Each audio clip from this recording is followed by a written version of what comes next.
আসসালামু আলাইকুম। সবার আগে বাছাই করা 10টি আন্তর্জাতিক খবর জানিয়ে দেব। প্রথমেই থাকছে শিরোনাম। তবে তার আগে অনুরোধ থাকবে ভিডিওটিতে একটি লাইক দিবেন।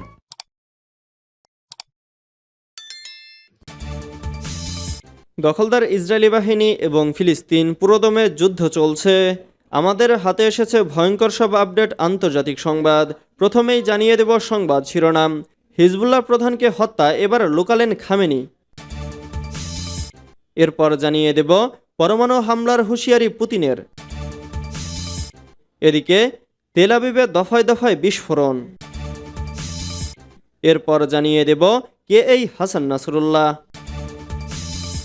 আরও জানিয়ে দেব বড় এলাকা দখলে নিল মিয়ানমারের বিদ্রোহীরা, ক্ষমতাচ্যুত করতে পারবে জান্তাকে। সর্বশেষ জানিয়ে দেব নেতানিয়াহু জাতিসংঘ মঞ্চে উঠতেই যে কারণে ওয়াকআউট করলেন বিশ্ব নেতারা। এতক্ষণ শুনছিলেন সংবাদ শিরোনাম, এবারে বিস্তারিত। তবে অনুরোধ থাকবে ভিডিওটিতে একটি লাইক করবেন এবং কমেন্ট করে জানিয়ে দিবেন কোন জেলা থেকে আপনি আমাদের এই ভিডিওটি দেখছেন। হিজবুল্লাহ প্রধানকে হত্যা এবার লুকালেন খামেনি। রাজধানী বৈরুতে ব্যাপক হামলা চালিয়ে ইরান সমর্থিত লেবাননের শক্তিশালী সশস্ত্র গোষ্ঠী হিজবুল্লাহ নেতা হাসান নাসরুল্লাহকে হত্যার দাবি করেছে ইসরায়েলি বাহিনী। শনিবার 28শে সেপ্টেম্বর বিবিসির লাইভ প্রতিবেদনে এই তথ্য জানানো হয়েছে। এদিকে বার্তা সংস্থা রয়টার্সের প্রতিবেদনে বলা হয়েছে, ইরানের সর্বোচ্চ ধর্মীয় নেতা আলী খামেনিকে দেশের ভিতরে নিরাপদ স্থানে সরিয়ে নেওয়া হয়েছে। সেই জায়গায় উন্নত নিরাপত্তা ব্যবস্থা জোরদার করা হয়েছে। দুইজন আঞ্চলিক নিরাপত্তা কর্মকর্তা রয়টার্সকে এসব জানিয়েছেন। ওই কর্মকর্তারা জানিয়েছেন, ইরান লেবাননের হিজবুল্লাহ গোষ্ঠী এবং অন্যান্য প্রক্সি গোষ্ঠীদের সঙ্গে যোগাযোগ করছে। হাসান নাসরুল্লাহকে হত্যা করা হয়েছে। ইসরায়েলের এমন দাবির পর পরবর্তী পদক্ষেপ কী নেওয়া হবে, এজন্য ইরান তাদের গোষ্ঠীগুলোর সঙ্গে যোগাযোগ করছে। এর আগে ইসরায়েল ডিফেন্স ফোর্স দাবি করে শুক্রবার বৈরুতে এক হামলায় হাসান নাসরুল্লাহকে হত্যা করা হয়েছে।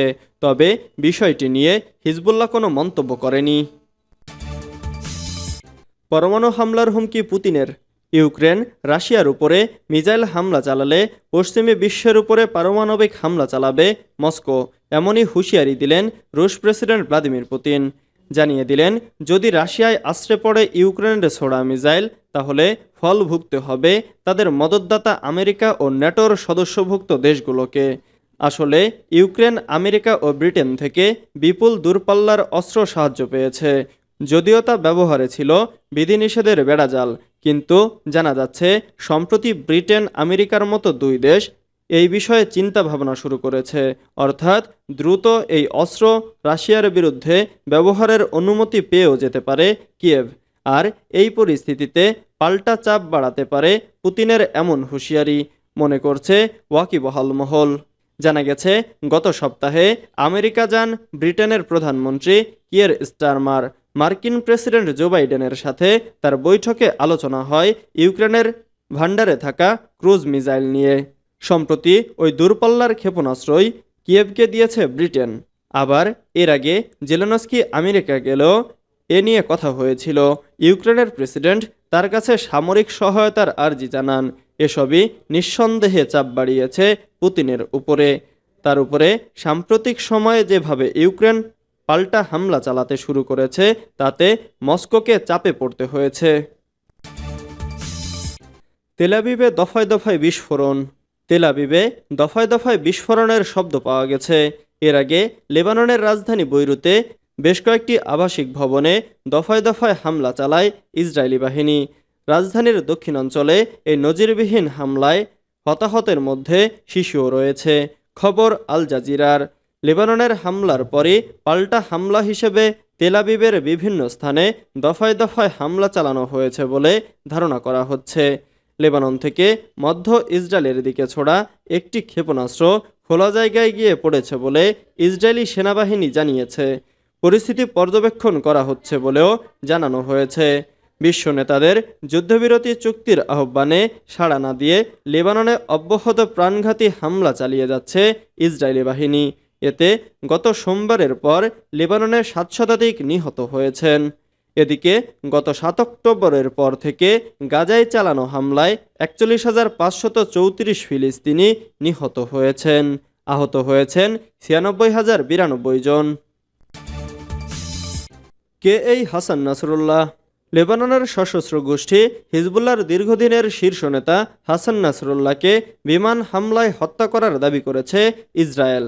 যদিও এ বিষয়ে এখনও কোনো আনুষ্ঠানিক মন্তব্য করেনি হিজবুল্লাহ, তবে ফরাসি গণমাধ্যম এএফপি হিজবুল্লাহর একটি ঘনিষ্ঠ সূত্রের বরাতে জানিয়েছেন শুক্রবার থেকেই যোগাযোগ বিচ্ছিন্ন হয়ে পড়েছেন নাসরুল্লাহ, তার সাথে যোগাযোগ করা যাচ্ছে না। হিজবুল্লাহ নেতা হাসান নাসরুল্লাহর বর্তমান বয়স 64 বছর। তার জন্ম 1960 সালে।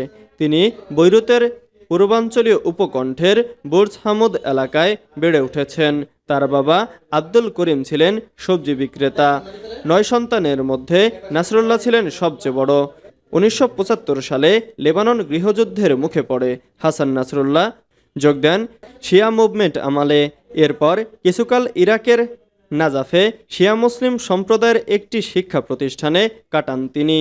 1982 সালে আরও কয়েকজনকে সঙ্গে নিয়ে আমাল থেকে বেরিয়ে যান নাসরুল্লাহ। বড় এলাকা দখলে নিল মিয়ানমারের বিদ্রোহীরা, ক্ষমতাচ্যুত করতে পারবে জান্তাকে। মিয়ানমারে সামরিক জান্তা 2021 সালে দেশটির ক্ষমতা দখল করে নেয়। এরপর দেশটির বিদ্রোহী গোষ্ঠীগুলো দেশটির বিভিন্ন এলাকায় প্রতিরোধ গড়ে তোলে। এতে বড় ধরনের সামরিক সাফল্য পেয়েছে তারা। সশস্ত্র বাহিনীগুলোর জোট জান্তাকে হটিয়ে দিয়ে পূর্ব মিয়ানমারের একটি বিশাল অংশ দখল করে নিয়েছে। ব্রাদারহুড অ্যালায়েন্স নামে ওই জোট আসলে বিভিন্ন জাতিগোষ্ঠীর প্রতিনিধিত্বকারী 3টি শক্তিশালী বিদ্রোহী বাহিনী নিয়ে গঠিত। তাদের যোদ্ধারা এখন মিয়ানমারের দ্বিতীয় শহর মান্দালয়ের কাছাকাছি পৌঁছেছে। ব্রাদারহুড অ্যালায়েন্স, যা 3 ব্রাদারহুড অ্যালায়েন্স নামেও পরিচিত, মিয়ানমারের সীমান্ত অঞ্চলের জাতিগোষ্ঠীগুলোর প্রতিনিধিত্বকারী 3টি সশস্ত্র সংগঠন নিয়ে গঠিত। মিয়ানমারের গৃহযুদ্ধে সামরিক জান্তার বিরুদ্ধে সর্বশেষ বাহিনী হিসেবে উঠে এসেছে এই জোট। ব্রাদারহুড অ্যালায়েন্সে আছে Myanmar National Democratic Alliance Army, Ta'ang National Liberation Army ও আরাকান আর্মি।